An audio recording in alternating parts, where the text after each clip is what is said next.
I still have nightmares. I have anxiety dreams all the time about being in the studio and everything going wrong. I wonder what kind of moment in someone's life could prompt that.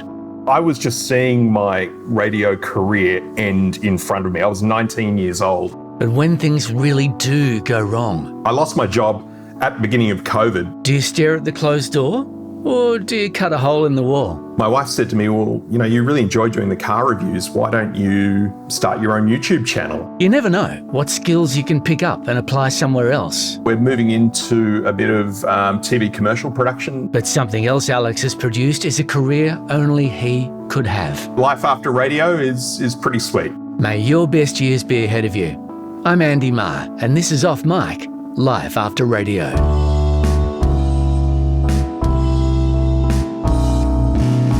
Alex Dalrymple is a video producer, presenter, writer, editor and voice artist based in Sydney, Australia.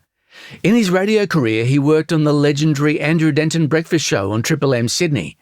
In later years, he dipped in and out of radio, but while in, he worked on 2 other legendary radio shows, while also being part of the video revolution that swept the back end of radio about 20 years ago. These days, he enjoys getting out of bed at a decent hour of the day and having a stable job, as well as driving amazing cars around Sydney as part of his YouTube channel, 4 Wheels and a Seat. Alex Dalrymple, pleased to meet you. Andy Marr, lovely to meet you. I'm amazed that our paths haven't crossed in years gone by. We know so many of the same people. Yeah, we were just talking before I hit record and it was like, oh, you know that guy. We both know her and we seem to have almost been in the same building at the same time, but just maybe on other sides of it. Where did you start in radio? I got my start straight out of school. I sort of got the radio bug when I was a teenager. My sister's former partner was a radio announcer at FM 104 in Canberra, and we were visiting with them during the school holidays, and he took me in for a tour, and I just instantly fell in love. I was like, this is what I want to do. I did the same thing. I had a work experience day there, and it was just like, oh, this is the coolest. Yeah. And Craig was just firing off carts from the panel, and that just blew my mind. And I was like, oh my God, I don't want to do anything else. This is it. And I was completely set on it. A few months later, I managed to get work experience at Triple M in Sydney, because that was actually the nearest radio station to where I lived. That coincidentally ended up being Doug Mulray's last week on air at Triple M Sydney. And then a year after that, I actually got a full-time job there as an office assistant. And by then, Today FM had moved into the building as well. Village came in and just took over everything. Oh, and look, mate, there was a lot of mate going on. They'd just blown up the format and turned it into nothing but great rock with longer blocks of non-stop rock. And it was an interesting environment. And then suddenly one day I found Andrew Denton sitting in my office, because he was coming to do the breakfast show, and he was actually coming in and asking me about, where he could find this, that and the other thing. And Andrew Denton was a god to me. I'd watched his TV show. So I managed to sort of schmooze my way into working on that show when it started. I was probably there for the first 6 months or so, just mainly, I wasn't even being paid for most of it. I was just happy to be there, just doing little odds and ends and sort of helping out paneling occasionally and having a bit of fun. I really wanted to become the panel op on that show. Sideshow Michael Anderson was doing it. Crazy hard worker, that man. There's a reason why he wins every ACRA. Yes. And that was all going well until one day I took the show off air. And what happened? We were playing a pre-recorded interview with, at what at the time we didn't know was going to be one of the last ever interviews with Michael Hutchence. So that was being played out while Andrew was pre-recording something else in the live studio next door. Yeah. And Dobbo came in to me in the other studio where I was paneling, saying, mate, do you know how this interview ends? Have you listened to the end of it? And so I thought, oh no, I haven't. I'll do that now. And the interview was playing out of CarTrack, which was the old touchscreen system that used to work with DCS. And it had a thing... DCS. Yeah, there's a flashback for you. So much DOS prompt. If you know what DCS is, it's probably time for a colonoscopy. It had a thing, I don't know if it only resemble that remark. I don't know if it only had one sound card or something like that, but if you tried to preview something else while another thing was playing, it would just kill everything. So I did that, and it stopped the interview going to air. And Richard Krusty Mortlock, who was the producer of the show, started screaming out at the top of his lungs, "We're off the air! We're off the air!" And I remember I hit the INXS song, and Dobbo was apoplectic. Like, the Denton show was still really new, and everyone was still getting to know each other. And, "Mate, you've got to go and apologise to Andrew. What were you doing? You know, this is..." And I was just seeing my radio career end in front of me. I was 19 years old and thought, this is it. I'll never work again. And ever since that day, whenever I run into Dave Gibson, which is a couple of times a year, he's a mate, the first thing he'll always say to me is, "We're off the air. We're off the air." So not long after that incident with Michael Hutchins, I left the Denton show, and I helped start up what was Hits FM, and I was part of the initial on-air lineup there doing the night show. That was my first ever time on air. Yeah, that was a really professionally... That was, at that point, just an aspirant community station, wasn't it? Yeah, we did one broadcast as Hits FM, and then the Melbourne team went back to Melbourne, and a couple of them stayed in Sydney, and we started Wild FM, which spun out of Hits. We didn't get that license in the end. Well done to FBI. But Nova had launched in Sydney. And I had a friend who was doing late nights there, Matt Thomas, and he took me into Nova one day to have a look, and it was just incredible. The station was brand new. The best way for me to become a part of this is to go and learn how to do the job properly, go and do some regional. That was one thing Dobbo always used to say to me when I was at Triple M. "Mate, when are you going to go out to the bush? You got to go out to the bush and do some on air." So I went to Power FM in Ballarat. The Rat. That was a bit of a culture shock for an eastern suburb Sydney boy who'd never been to Victoria before. So then did you do a jump from Ballarat back to Sydney, or were there a couple more stops along the way? No, I did come straight back to Sydney. I had been sending air checks to Scott Muller at Nova. He was the PD at the time. And my friend Matt, who was still doing late nights there, kept putting them on top of his pile, I guess. Basically, it came about that they needed a station floater. He said, "Look, I'll give you at least 3 shifts a week on air." And it ended up being more like 6. Sometimes I was on twice a day. It was just so hectic. I was doing mid-dawns and late nights and just having an absolute blast. It was so much fun. So after about a year or so of just sort of being on air, sometimes 6 days a week, I ended up going on to the Merrick Rosso show as a panel operator. Yeah, I did that for the next 5.5 years. And that was a really interesting time because we actually hit number 1 in that point. Wendy Harmer finished up, and we pretty much went straight to number 1 after that. Because that show at that time, Nova was all played out live, which I loved. You know, like as a jock, I enjoy that. I think it's part of the job. But it does mean that you have very limited time to edit things in Vox Pro, especially when you only ever have 2 ads in a row. We'd do something on air and then Rosso would sort of say, "Oh, can you just do a quick little edit of that? I want to play it back after the ads." I'm like, "Oh my God." Ad, I've got 15 seconds. I still have nightmares. I have anxiety dreams all the time about being in the studio and everything going wrong. And I think it stems from all of that, just trying to keep the show on air. The radio dream, that's the funniest. I get them quite a bit as well when I've got something, and my other half is ex-radio as well. And so sometimes we'll just wake up, I had a radio dream last night. Okay, so what's looming? What have you got to do that you haven't done yet? You're on air and the song's running out. You don't have anything else queued. You don't have anything else to talk about. Yeah. Oh, man. And yeah, whenever Shivers. It's exactly the same. Whenever there's something stressful going on in my life, the radio dreams come back. Yeah, I know the feeling. So after Nova, what prompted you to leave the Merrick Rosso gig? I actually left the industry altogether. I went to work for a company which was actually started by Anthony Gurgetta, who started Wild FM. And he started an agency basically doing SEO for Google ads. Oh, wow. One of the first. One of the first, yeah. So this is back when Google was still doing like 3-line ads. You know, you'd have the title and then 2 lines of text. And basically my job was to write those, which, you know, did sort of allow me to incorporate my commercial experience, I suppose, because I knew how to write punchy, short lines. Snappy little ads. Not really the job for me, I have to admit. In the end, as I found out, I sort of started putting feelers out again to Nick McClure, who I worked with at Merrick Rosso. She was the EP while I was there.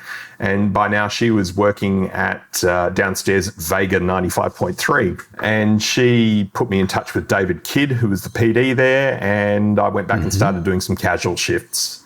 And David Kidd was a really good PD. He really taught me how to sort of take a breath and relax and, not be afraid to write out what I'm going to say on air before I say it. Were you worried it was going to sound red?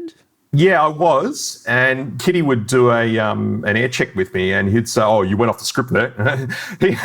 It's funny, my impersonation of Kitty and Dobbo is exactly the same.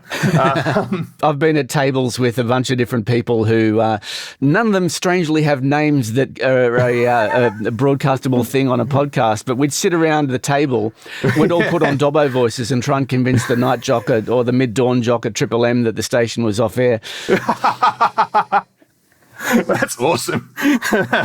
So we'd had our first child by then, my daughter, and I thought I'd better go and get a full-time job. The panel operator job with Jonesy and Amanda at WSFM came up. Went and worked for them from the beginning of 2011 and did 3 years with them, which was very different to Merrick and Rosso. Not the same view out the window. No, well, arguably now, yes, that they've moved to that beautiful building in North Sydney, but back then, no, it was at North Ryde. We looked at gum trees and some factories. Business Park hardly inspires the best out of a Hollywood actor coming through the doors of the building that was HIH Insurance before they moved in there. That's right. And it's why it was even more astonishing when Kyle and Jackie O came over in 2014. It was like, my God, they're coming to work here? This is embarrassing. They can't be here. We've got to make this place look nice, which they did. And anyway, so I had 3 years with Jonesy and Amanda, and then we had our second child on the way, and I thought, oh, crap, this acting and voiceover thing with the paneling in the mornings, because I was only working sort of 3 hours a day, was really not providing a hugely sustainable income. So I thought, well, what do I really want to do? And I had started dabbling with a little bit of video production. So I took myself off to Afters and did a course on video editing. Ended up getting a little bit of work at sort of a paid internship at Showtime, the Showtime movie channels, and I was making a couple of movie promos. So I was effectively making movie trailers. How many of them started with In a World? In a World. Yeah, trying to avoid every cliche possible this summer on Foxtel. And then an internal role at ARN came up for a video producer. Before I knew it, I was saying goodbye to Jonesy and Amanda and taking the lift down to level 1. And so I managed to launch my video career by staying in the same industry, which was quite lucky. I wasn't quite ready to give up on radio announcing altogether at that point.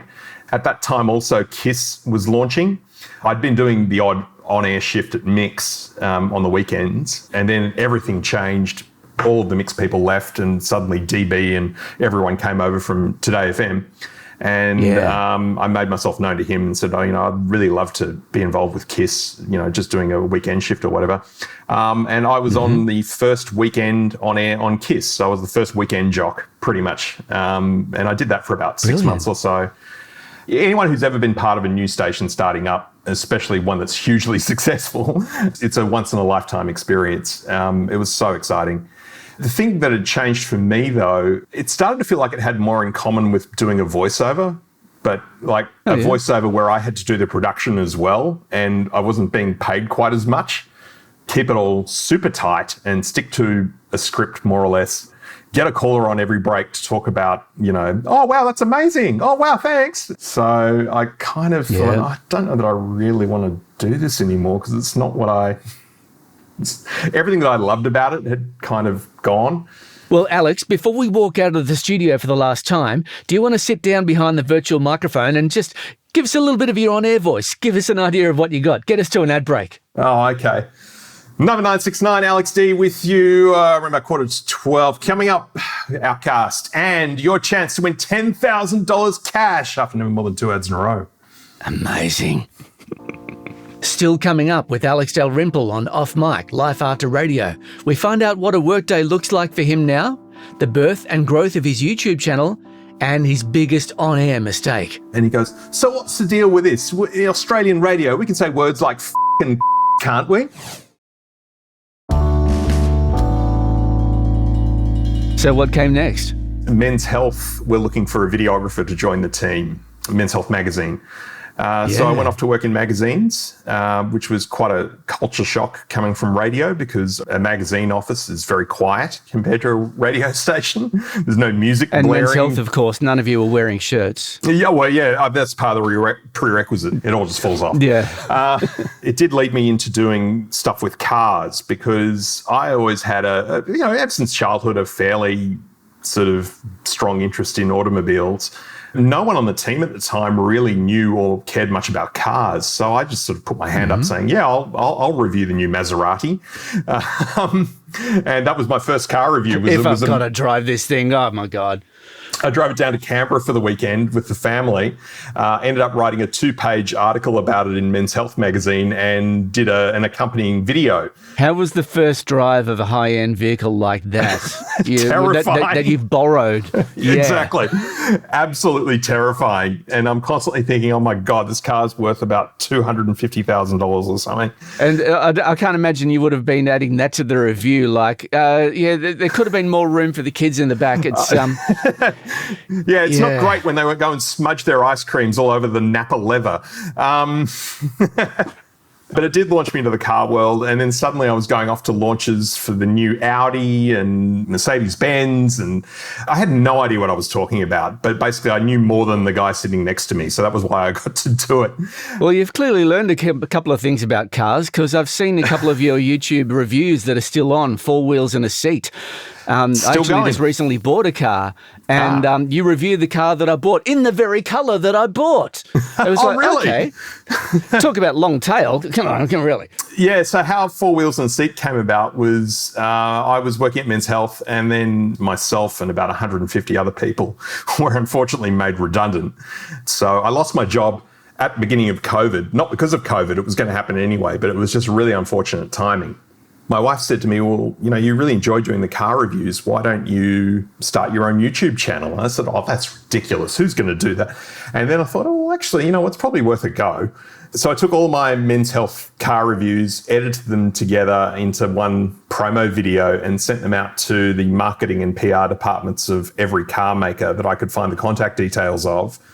Much to my surprise, 75% of them came back and said, yeah, we'd love to loan you a car. Let us know what you want and when you want it and we'll do it. And that was 5 years ago and I'm still going.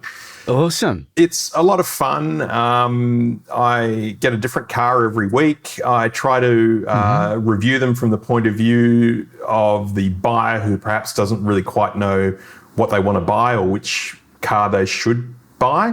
I try not to get too down in the weeds with technical details. Using my video skills, I try to make the review look as pretty as I can. Yeah, the videos are great. Oh, thank you. So you've got a great audience with the YouTube channel as well, by the looks of it. Yeah, look, it's been a slow builder. One interesting thing is that from what I can tell, is that my videos get picked up on Google a lot. So a lot of people find me via Google. If you search for a car, there'll be video matches. Ah, nice. Yeah. And I appear more often there, apparently. So something I learned from my SEO days. Well, we love that. We love transferable skills on this podcast. So apart from driving really awesome cars across the Sydney Harbour Bridge, where are you now? Yeah, so the car channel is a bit of a side hustle. I get a bit of pocket money from that and it's a lot of fun to do. But my full-time role is as a content partnerships producer at Finder.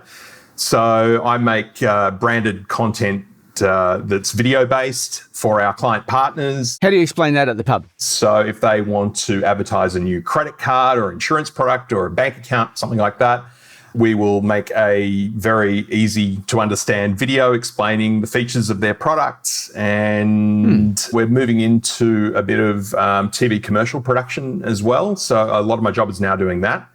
Right on. Awesome. A little bit less on the tools and a bit more behind the scenes. But we've done a couple of very successful TV campaigns, one with appliances online I've actually got something from Appliances Online arriving at my house today. Oh, excellent. You're doing, dryer. you're doing your job too well. I've bought a car that you've reviewed, and I'm buying something from Appliances Online.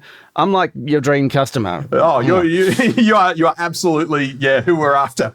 And so between that and my full-time job at Finder and also still doing voiceovers, and I'm also still at radio stations constantly too. So haven't completely left the industry, and I've still got a lot of friends in it, and I still catch up with people. So I miss the people. But life after radio is pretty sweet. Apart from the people, what do you miss about the craft of radio? I miss the spontaneity and the how quickly you can move. You know, like an idea can go on air in 20 minutes or even less. You know, you can come up with an idea while you're on air and just do it. You know, having worked in TV and now working online and in magazines, everything works a lot more slowly. I've been working with one client on a project for the last 18 months and it still hasn't gone live. And that's one of the things I've taken from radio into my current roles is just sort of being able to work at speed and get things done quickly. What don't you miss about radio? To be honest, there's a lot of ego. And look, I include myself in that, definitely. I think it can actually be quite humbling when you move away from radio. It's easy to sort of slip into a character. It is. And you see that happen to people around you. And not that gossip and bitchiness doesn't happen everywhere, but it feels a lot more pronounced in radio. And I don't miss that. People can really tear each other down when they want to, unfortunately. And I think in my current experience, people, tend to try and lift each other up a bit more. Yeah, I don't miss the hours. Especially what you've been describing, doing the brekkie hours for that long. It was about 9 years of breakfast in the end. I swore I'd never go back to that again. What's an average workday look like for you now? At the moment, I go into the office. We've just gone back to 5 days a week. There is still a degree of flexibility in that for people who have kids like me. Mm-hmm. I'm also... You're recording this from home right now? I'm at home right now. So I probably get in about 9-ish and work through till 5, 9 to 5. Yeah. While we work very hard, it feels less frenetic than radio. It's a bit more relaxed and weirdly a bit more productive. It's interesting where radio people turn up too. I mean, when I started at Finder, I thought, oh my God, there's going to be no one here who's ever worked in, broadcast media before, and how wrong I was about that. There's an ex-ABC announcer who's become a very good friend of mine. There's another guy who used to write comedy and is a massive Doug Mulray fan. And it's only when you sort of, start a conversation with them about your past that you actually kind of find out that, radio people are out there. So much time on air and so much time behind the panel for other people. You must have a story or two of things that didn't quite go to plan. Probably the most memorable one for me, which was kind of hilarious, was on the Merrick Rosso show. We had Duran Duran come in. They were on tour and they came in live for a chat. Simon Le Bon was on the mic and I played their big intro, it was a big music montage and that kind of thing. And I turned his mic on. He didn't realise that his mic was on and that he was on air live. And he goes, so what's the deal with this? In Australian radio, we can say words like f***ing, can't we? Oh, man. Yeah. And Rosso just calls a cucumber, goes, well, you just have.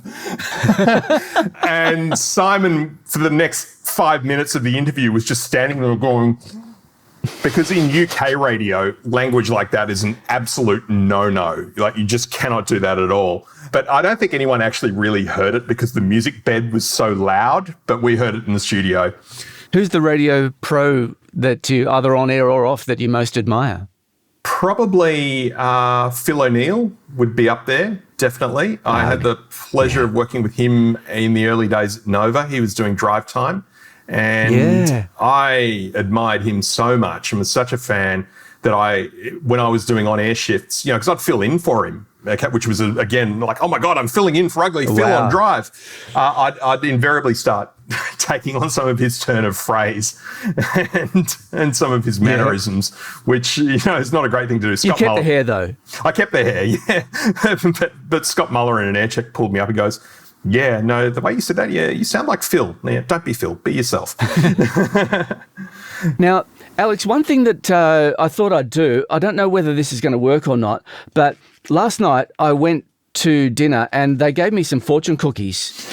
And I thought, let's open this fortune cookie and see whether this applies to your career. I don't know whether it's going to be, it could be something about family or cars or something. We don't know.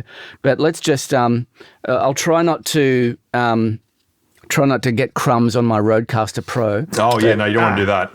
Okay. We've got all serious daring starts from within. Grammatically a little weird, but I think actually there's a lot of truth in that.